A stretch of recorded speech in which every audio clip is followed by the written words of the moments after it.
හරි අපි අද කරන්නේ යන්නේ ගොඩක් ෂෝට් වීඩියෝ එකක්. අපි දැනට ඉගෙනගෙන තියෙන ස්කේල් එක එක අපි කතා කරා. ඒ කියන්නේ ඒකේ ඉන්ටර්වල්ස් මොනවද කියලා. ඉන්ටර්වල්ස් කියලා කියන්නේ ඒක හැදිලා තින්නේ විදිය මොකක්ද? ඒ කියන්නේ මොන වගේ හෝල් ටෝන් සෙමිටෝන් කවුන්ට් එක ගැන එහෙම කතා කරා අපි. එතනින් අපි හොයමු ඒ කියන්නේ දැන් C ස්කේල් එකනේ මේව කරේ. C ස්කේල් එකේ ආපේජු එක කියන්නේ ඒක මොකද්ද කියලා මම ඔයගලන්ට උගන්වන්න යන්නේ. ආපේජු එක කියලා කියන්නේ C ස්කේල් එකේ ඇතුලෙන් ඒ කියන්නේ ඕනම ස්කේල් එකක ඒ කියන්නේ හැදිලා තියෙන මේ මෙතන රූට් කෝඩ් එක ඒ කියන්නේ රූට් ඒ ස්කේල් එකේ කෝඩ් එක මොකද්ද කියලා තමයි අපි කතා කරන්න යන්නේ. රයිට්? ඒ කියන්නේ සින්දුව හැදිලා තියෙන මොකක් හරි සින්දුවක් හදලා තිනවා නම් ඒකේ කී එක කියලා කියන්නේ ගොඩක් වෙලාවට ඒක මොන ස්කේල් එකේද මුළු සින්දුවම හැදිලා තියෙන්නේ කියලා. සමහර විට ඒ සමහර සින්දු වෙනස් වෙනවා මැද හරියේදී. ඒ වගේ දේවල් තියෙනවා. රූකාන්ත මහත්මයාගේ ඒවා ගත්තම එහෙම එයා වෙනස් වෙලා කරලා තියෙනවා. සමහරට එක සින්දුවේ කීස් වෙනස් තැන් වලට වෙන කීස් වලට යන ඒවා තියෙනවා. හැබැයි අපි එක කී එකක හිටියොත් එහෙම ඒකේ බේස් කෝඩ් එක එයා තමයි ඒ කියන්නේ මුල රයිට් මුල්ම කෝඩ් එක. එතකොට ඒක හොයාගන්නේ අපි දැන් දන්නවා මම ඉන්ටර්වල් සිස්ටම් එකක් මේකේ කියලා දෙනවා.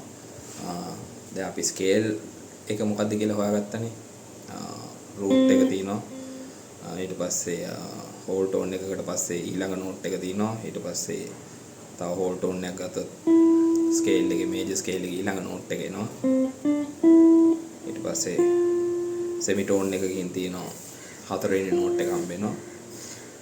තව හෝල් ටෝන් එකකින් පස්වෙනි නෝට් එක හම්බ වෙනවා. තව හෝල් ටෝන් එකකින් හයවෙනි නෝට් එක හම්බ වෙනවා. තව හෝල් ටෝන් එකකින් හත්වෙනි නෝට් එක හම්බ වෙනවා. ආයිත් රූට් එකට එනවා. තව සෙමිටෝන් එකකින්. ඒකත් වැදගත් රයිට්. ඊළඟට රූට් එකට එන්න එකයි අන්තිම හත්වෙනි නෝට් එකයි රූට් නෝට් එකයි අතරේ තියෙන දුර ප්‍රමාණයත් වැදගත් රයිට්. ඕක දැන් අපි නම්බර්ස් වලට හරවන එක තමයි ඉන්ටර්වල් සිස්ටම් එක කියලා කියන්නේ. මේක ගැන මම තවත් එක්ස්පෑන්ඩ් කරන්නම්.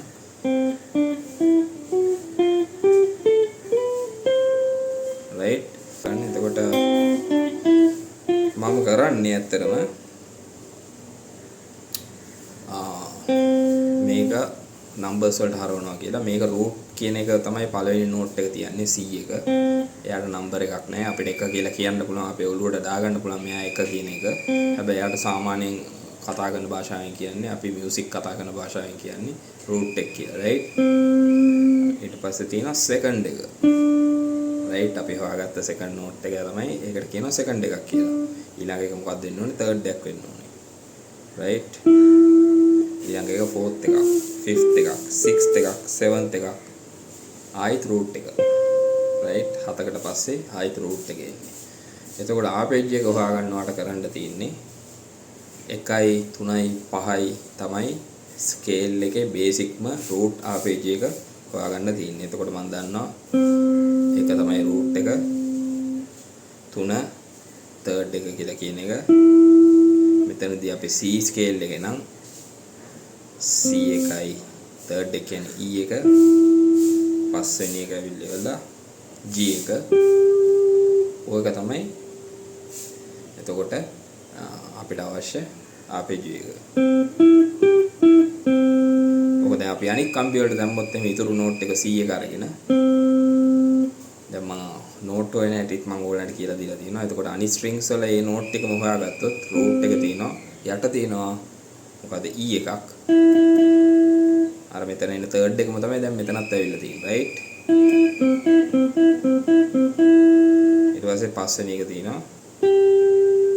හරියටම නෝට් දෙකකට එහා පැත්තේ.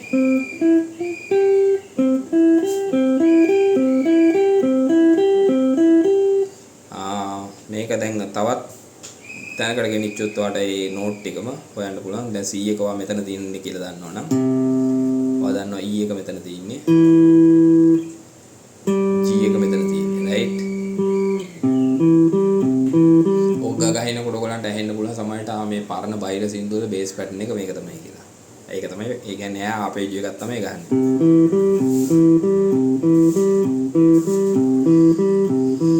ඔන්න ඔහොම තමයි ඉන්ටර්වල්ස් ටික හොයාගන්නේ. එතකොට ඒ ඉන්ටර්වල්ස් වලින් රූට් ස්කේල් එකේ බේසික් මාපිජු එකේ රූට් ආපිජු එක හොයාගන්නෙත් ඔන්න ඔහොම තමයි. අපි මේක තව ඉස්සරහට සෑහෙන එක්ස්පෑන්ඩ් වෙනවා. මේ විදිහට තමයි අපි හිතන්න ඕනේ ස්කේල් එක ගැන සහ ස්කේල් එකෙන් හැදෙන කෝඩ්ස් ගැන. මම තව ටිකක් එක්ස්පෑන්ඩ් කරන්නම්. මේක දැන් ඔය ඉන්ටර්වල්ස් එක සෙකන්ඩ් එක තර්ඩ් එක ෆෝර්ත් එක කියලා කිව්වට මේක මොන જાතිය තර්ඩ් එකක්ද? ඒ කියන්නේ ක්වොලිටි එකකුත් තියෙනවා. ඉන්ටර්වල් ක්වොලිටි එකකුත් තියෙනවා. ඒව ගැන අපි ඉස්සරහට කතා කරමු. හැමෝටම ජය වේවා.